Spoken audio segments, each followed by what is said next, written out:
दोस्तों बहुत बहुत स्वागत करता हूं आप सभी का। बंगाल की हार जीत देश की राजनीति को बदलने जा रही है। अगर ममता जीती तो विपक्ष हावी होगा और अगर बीजेपी जीती तो आगे मोदी को हराना मुश्किल हो जाएगा। बंगाल चुनाव अब अपने बेहद निर्णायक मोड़ पर पहुंच चुका है।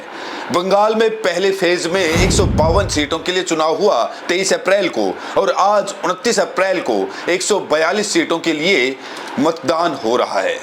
बंगाल चुनाव के आखिरी राउंड में आर पार की लड़ाई है दोनों तरफ, लेकिन इस लड़ाई के बीच बीजेपी के चाणक्य अमित शाह ने बहुत बड़ी गलती कर दी।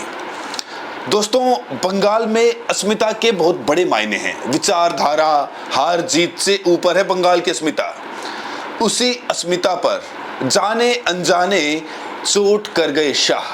मत रहने दो पुलिस। ओए, अरे ओ भाई, ए पुलिस, इसको वापस खींचो भाई। अरे तुम ओ बंगाल पुलिस, जरा वापस जाओ। अमित शाह ने अपने बयान से जहां बंगाल की अस्मिता को चोट पहुंचाई, वहीं कुछ ऐसे भी पुलिस अधिकारी हैं जिन्होंने बंगाल में बीजेपी का जबरदस्त नुकसान किया है और उनमें से एक है ये अजय पाल शर्मा। दोस्तों, इन्हें यूपी के सीएम का फेवरेट आईपीएस ऑफिसर माना जाता है। योगी की आंखों का तारा इन्हें माना जाता है। ये एनकाउंटर स्पेशलिस्ट हैं। इन्हें बंगाल में पुलिस ऑब्जर्वर बनाया गया था, लेकिन बंगाल में जाकर अजय पाल शर्मा इतना बुरा फंसेंगे ये उन्हें बिल्कुल अंदाजा नहीं था। दोस्तों, इस समय की अहम खबर ये आ रही है कि बंगाल में अजय पाल शर्मा के खिलाफ शिकायत एफआईआर दर्ज कराई गई है। इनके खिलाफ एक महिला ने शिकायत दर्ज कराई है और जो आरोप लगाए गए हैं वो बेहद ही संगीन हैं।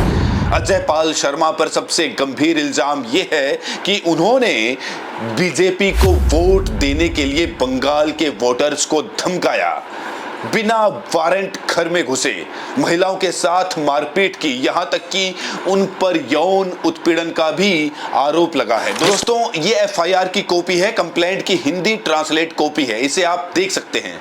यहां इस एफआईआर में, इस शिकायत में अजय पाल शर्मा के खिलाफ गंभीर आरोप लगाए गए हैं।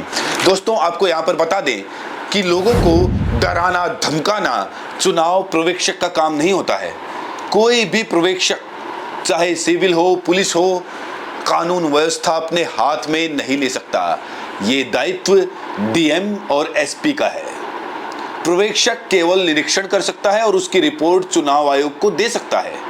वो किसी को धमका नहीं सकता, डरा नहीं सकता, क्योंकि ऐसे पर्यवेक्षक को आईपीसी, सीआरपीसी, बीएनएस, बीएनएसएस के अंतर्गत कोई भी कार्यकारी अधिकार हासिल ही नहीं है।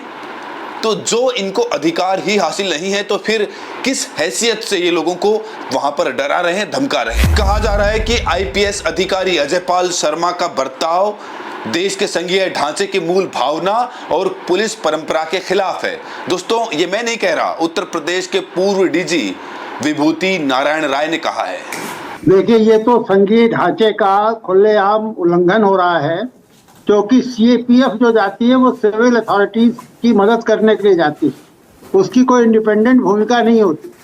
उस जिले का जो एसपी है, ये उसका काम है वहाँ के अपराधियों के शिनाख्त करना, उनके खिलाफ कार्रवाई करना, वो इलेक्शन में कोई बदमाशी ना कर सके इसको सुनिश्चित करना। और सीएपीएफ जो जाती है वो तो उसकी मदद के लिए जाती है। मुझे बड़ा आश्चर्य हो रहा है कि यहाँ पर एक इंडिपेंडेंट भूमिका निभाता हुआ सीएपीएफ का एक ऑफिसर दिखाई दे रहा है। तो ये तो बड़ी दुर्भाग्यपूर्ण बात है। जो देश का संघीय ढांचा है ये उसकी मूल भावना के खिलाफ है जी। और जो पुलिस की परंपरा है उसके भी खिलाफ है। देखिए, मैंने दोनों भूमिकाएं निभाई हैं। मैं एक जिले में पुलिस कप्तान था जहाँ पे बीएसएफ मेरी मदद के लिए आई थी। वो आए, उनको हमने डिप्लॉय किया, उनसे ड्यूटी ली, वापस चले गए। मैं बीएसएफ में चला गया, फिर मैं किसी जिले में वहाँ की सिविल अथॉरिटीज को मदद करने के लिए गया। वहाँ उन्होंने जो मुझे रोल दिया वो मैंने किया और मैं चला गया। यहाँ तो मुझे लग रहा है निर्वाचन आयोग ने ये एक पैरेलल भूमिका खड़ी कर दी और जो सीआरपीसी, आईपीसी पुरानी आज बीएनएस और बीएनएसएस है उसके प्राविधानों के ही खिलाफ है। मतलब अगर कोई सीएपीएफ का अफसर चाहे तो किस धारा में किसके खिलाफ मुकदमा लिखाएगा और कैसे गिरफ्तार करेगा, इसका तो उसे अधिकार ही नहीं है। गिरफ्तारी का, इन्वेस्टिगेशन का, प्रोसिक्यूशन का ये अधिकार तो स्टेट पुलिस के पास है, क्योंकि लॉ एंड ऑर्डर स्टेट का सब्जेक्ट है। तो मुझे लग रहा है ये बहुत खराब परंपरा। तो विभूति नारायण जी, तो ऑब्जर्वर का रोल, उसकी ड्यूटीज, उसके राइट्स, उसके अधिकार क्या होते हैं? देखिए, ऑब्जर्वर की ड्यूटी और उसका रोल ये है कि वो ऑब्जर्व करे।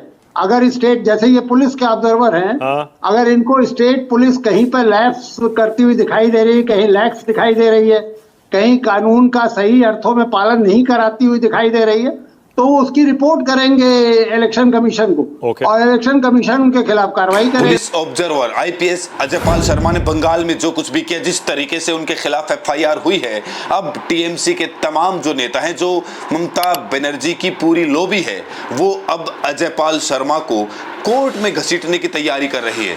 कहा जा रहा है कि अजयपाल शर्मा के खिलाफ चार्जशीट होगी, उन्हें बंगाल के कोर्ट में घसीटा जाएगा, वो बच नहीं पाएंगे। तृणमूल कांग्रेस के तरफ से ये साफ साफ कह देना चाहता हूं ये पुलिस ऑब्जर्वर्स को, अगर आप ये समझते हैं कि आपके जो बीजेपी के मालिक हैं आपको बचा लेंगे, आप दूसरे राज्य से आए हैं, आप वापस चले जाएंगे और आप बच जाएंगे, आपके नाम पे एफआईआर होगा, आपके नाम पे चार्जशीट होगा और आपको बंगाल के कोर्ट में लाया जाएगा और सख्त से सख्त कार्रवाई आपके खिलाफ होगा। ये जो अनैतिक, अवैध अन्याय आप लोग कर रहे हैं, ये जो महिलाओं पे आप लोग अत्याचार कर रहे हैं, ये जो साधारण लोगों के ऊपर आप लोग अत्याचार कर रहे हैं, क्योंकि बीजेपी के मालिक आपको बोल रहे हैं ये सब करने के लिए, समय रहते सुधर जाइए, किसी को बख्शा नहीं जाएगा। अब जितने बड़े पुलिस ऑब्जर्वर हो, आप जितने बड़े ऑफिसर हो, जिस राज्य से हो, जो बीजेपी का नेता आपके सर के ऊपर हो, कोई बचा नहीं पाएगा। आपको घसीट के बंगाल लेके आएंगे हम, एफआईआर करेंगे, चार्जशीट करेंगे और कोर्ट में आपको पेश करेंगे और कानून का पूरा क्षमता आपके ऊपर लगाया जाएगा, कोई नहीं बचा पाएगा। समय है सुधर। इस बीच अजयपाल शर्मा को लेकर एक और अहम खबर आ रही है। खबर यह है कि आईपीएस अजयपाल शर्मा को पश्चिम बंगाल इलेक्शन से हटाने के लिए सुप्रीम कोर्ट में याचिका दायर की गई। याचिकाकर्ता आदित्य दास ने याचिका में इलेक्शन कमीशन को भी बी पार्टी बनाया। हालांकि आज ही चुनाव खत्म हो जाएगा, लेकिन याद करिए, जो गृह मंत्री शाह है, उन्होंने कहा था कि नतीजे के 60 दिन तक जो सुरक्षा बल हैं यहां पर तैनात रहेंगे। इस बीच अजयपाल शर्मा के खिलाफ लोग सुप्रीम कोर्ट जा चुके हैं, एफआईआर भी हो चुकी है और टीएमसी ने भी सख्त लहजे में चेतावनी दे दी है कि अजयपाल शर्मा को बख्शा नहीं जाएगा। इस बीच बंगाल चुनाव को लेकर बहुत सारे लोग ग्राउंड रिपोर्ट भी कर रहे हैं। एक वीडियो इस समय सोशल मीडिया पर वायरल है, जिसमें महिलाओं से पूछा गया है कि बीजेपी को वोट करेंगे या टीएमसी को वोट करेंगे, मोदी जी अच्छे हैं या फिर ममता बनर्जी।